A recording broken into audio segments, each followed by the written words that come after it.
The infamous Mercedes pair of drivers from 2010 to 2016 still hate each other till this day. In fact, Nico Rosberg backed out from a $100 million offer just because he hates Hamilton. That's how much he doesn't want to have anything to do with the 7-time world champion. So what exactly transpired between both of them at Mercedes, and how did these two childhood friends turn into enemies? Stay tuned to find out. They started with a healthy rivalry, and things quickly turned out to be very competitive and fierce on the track as it culminated in 2016. In 2016, Lewis managed to lose out to Rosberg as the German retired right after winning his maiden championship. It seems like both of them are still holding grudges against each other, as Rosberg doesn't want to let go of some things that happened between them. First of all, it's worth mentioning that these two drivers were really close childhood friends, as they've raced together since their junior days. Both of them were very competitive against each other, as Robert Kubica once said, and they would even fight about who would finish the pizza first or who would have a second slice faster. However, this was a healthy rivalry, to say the least, as the drivers also come from very different environments. Lewis was born in Stevenage, UK, and his family was working class. His father, Anthony Hamilton, had to work 4 jobs in order to make enough money so that Lewis could pursue his dreams. However, one problem that Hamilton faced during his early stages of racing was that he was the only black driver, often dealing with racism. Society back then wasn't as liberated as it is now regarding minorities, which Hamilton had to learn the hard way. Lewis was told to do his stalking on the track, so that is exactly what he did, as he was able to dominate every single spectre of the championships he's competed in.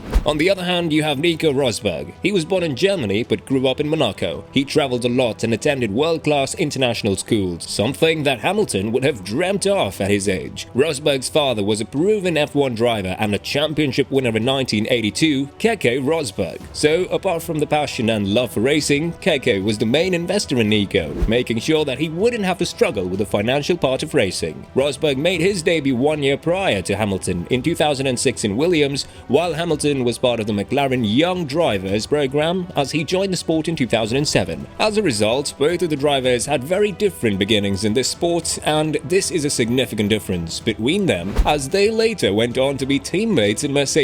Nico Rosberg and Hamilton became teammates in MBM in the 2000 season. It was the first time they became one. MBM is a kart team sponsored by Mercedes-Benz and McLaren. They had the same manager, Dino Chiesa, who said that Hamilton was much faster than Rosberg, but Nico managed to compensate with his brain and his constant feedback to the engineers about what could be improved in the car. And this isn't really a secret, as the F1 world always saw Rosberg as the one that would follow in the footsteps of Schumacher when it comes to analysis and feedback to the engineers. This is one of the reasons why Rosberg opted out of the analytic job after his racing career abruptly ended in 2016. Ever since they were in karting, they had these beefs between each other. Dino Chiesa shared one story where he had to pay the hotel bill after they threw each other's bed linens off the windows. However, the 2014 season was the one that really brought out the best in these two drivers, as they were set to adapt to the new turbo hybrid regulations. Mercedes seems to have found the best adaptation, but both of the drivers were equally good, meaning that the team had to let them race fair and square most of the time. In the first season of the turbo hybrid era, Mercedes won 16 out of 19 races, as Hamilton won 11 and Nico Rosberg won 5. One ex-executive of Mercedes said that the team was purposely holding down the pace so that they wouldn't face repercussions from their rivals. If they dominated too much, the FIA might have intervened and changed regulations right after they introduced the new ones. Yeah, Mercedes was that powerful. In 2013, Rosberg won the Monaco GP and was looking to do the same in 2014. However, due to the power of the car and how both of the drivers were so close to each other, some dirty tactics needed to be used. Such was the case with Rosberg, as he locked up at the Mirabeau corner, which was indeed a smart tactic because the cars behind him would have to slow down due to the yellow flags as Rosberg swung the car left and into the slip road. He had the provisional pole prior to this incident,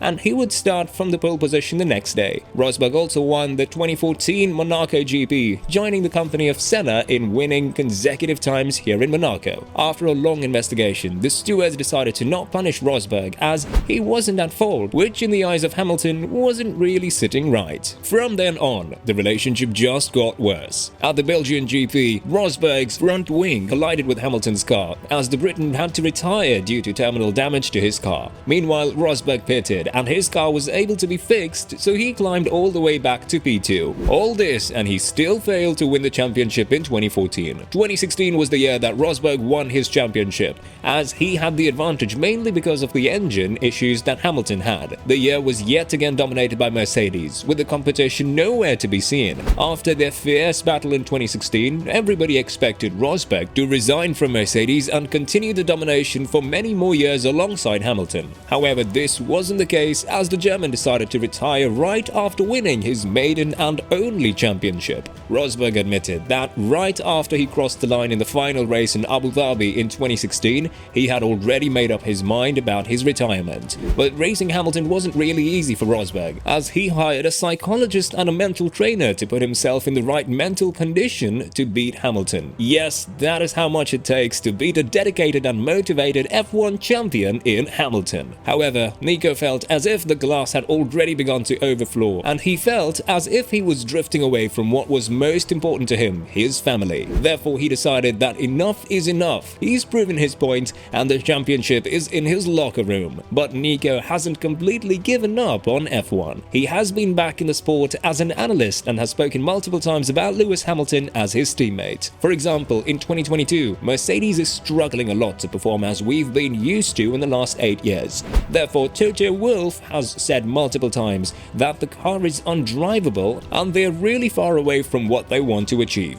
But with that same car, Russell has been able to achieve constant results, as prior to Silverstone, he was the only driver to finish in the top 5 in every race so far. Apart from him, Hamilton has had some really bad finishes, like P10 in Jeddah and P14 in Emilia-Romagna in Italy. Rosberg had his share of thoughts on this opinion, as he believes that Wolff is purposely covering for Hamilton's bad performance, blaming it all on the car. He also motivated Russell with some encouraging words, and with the result that he absolutely outperformed his teammate in Emilia-Romagna. Another situation is when Hamilton called Bottas his best teammate so far, as Rosberg took offense, firing back at Hamilton. Rosberg said that Hamilton only preferred Bottas because he was super useful and never really challenged him for the championship fight, something that Rosberg did. Rosberg also spoke about Russell's dominant performance, and if that could raise some concerns in Mercedes regarding sacking Hamilton or picking their new #1 driver. It's safe to say that Rosberg is still very angry with Hamilton and hasn't let go of their rivalry. It was quite a juicy one, as we remember how the 2016 Barcelona GP ended with the infamous crash, as both of them finished without points. This was the race where Verstappen debuted for Red Bull,